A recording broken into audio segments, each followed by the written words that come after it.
19,024 fit, যার height, ওয়ার্ল্ডের highest motorable road আপাতত, গিনিস ওয়ার্ল্ড রেকর্ড, যেখানে ব্রো ওয়াটার রোড অর্গানাইজেশন এখানে রাস্তা বানিয়েছে এবং সত্যি খুব কঠিন রাস্তা। আর এই হচ্ছে সেখানকার ভিউ। এবং একটু আগে বীভৎস রকমের স্নোফল চলছিল, তার মধ্যে দিয়ে আমরা এসেছি।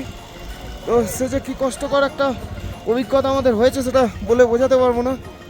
তো আপাতত রোদ উঠেছে, ওয়েদার ঠিক আছে, ভালো লাগছে। কিন্তু একটু আগে ভীষণ রকমের একটা প্রবলেম হচ্ছিল, বীভৎস রকমের স্নোফল চলছিল, যার ফলে আমরা প্রচণ্ড কষ্ট পেয়েছি বাইক রাইড করে ওপরে উঠতে।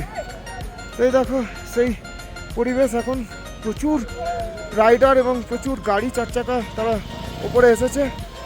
ওয়ার্ল্ড হাইয়েস্ট মোটরেবল রোড, যেটা গিনিস ওয়ার্ল্ড রেকর্ড বলা হয় তাকে, সেই জায়গায় অলরেডি আমরা আছি। তো চলো, আমরা যে রাস্তা দিয়ে এসেছি সেগুলো তো ভিডিওতে দেখিয়েছি বা দেখাবো, এবং দেখতে থাকো সেখানকার কন্ডিশনগুলো।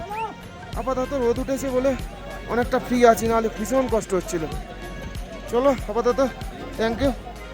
ভিডিওগুলো অবশ্যই লাফাসের অবস্থা হয় দেখবে।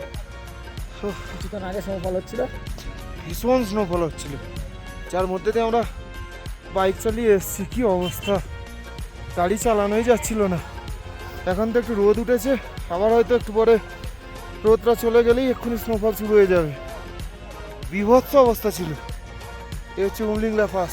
ও মারাত্মক অবস্থা। ও ভীষণ কঠিন একটা জার্নি, এবং এখানেও বেশি হাঁটা যাচ্ছে না।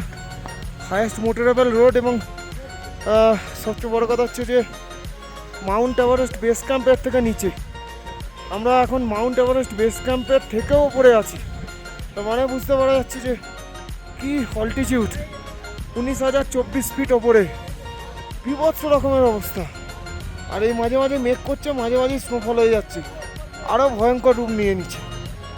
গাড়ি চালানোই যাচ্ছে না, দেখা যাচ্ছে না, মানে হেলমেটের ওপরে পর্যন্ত একদম বরফে পুরো ঢাকা। আর এসে এইরকম একটা দৃশ্য দেখতে পাচ্ছি।